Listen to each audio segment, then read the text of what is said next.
এক ছিল রাজু, ছোট্ট একটি ছেলে, যে তার মায়ের সাথে গ্রামের এক ছোট্ট কুটিরে থাকত। মা খুব পরিশ্রমী ছিলেন, প্রতিদিন সকাল থেকে রাত পর্যন্ত কাজ করতেন, কিন্তু রাজু ছিল একেবারেই আলসে। সে পড়াশোনায় মন দিত না, মায়ের কোনো কথাও শুনত না।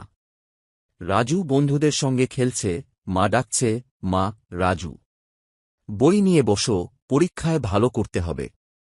রাজু, ওহো মা, আমি একটু খেলি, পড়াশোনা তো পরে করব। মা দুঃখী চেহারায় মাথা নাড়ে। একদিন রাজু তার বন্ধুদের সঙ্গে খেলতে গিয়ে বনের গহীরে চলে যায়। খেলতে খেলতে তারা এতটাই মগ্ন হয়ে যায় যে কখন যে সন্ধ্যা নেমে এসেছে তারা বুঝতেই পারেনি।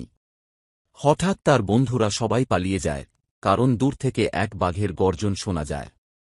রাজু ভয় পেয়ে যায়, কিন্তু সে কোন পথে ফিরবে তা জানে না।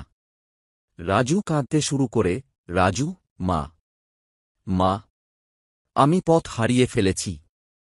ঠিক তখনই এক বৃদ্ধ সাধু এসে রাজুকে দেখে মৃদু হেসে বলেন, সাধু, তুমি ভয় পেও না ছেলে, আমি তোমাকে সাহায্য করব।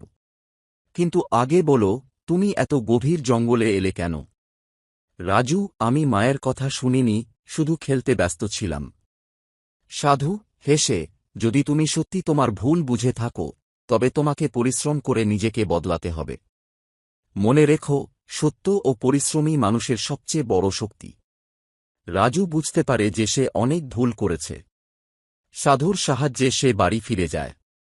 মায়ের কাছে ক্ষমা চায় এবং প্রতিজ্ঞা করে সে আর অলসতা করবে না।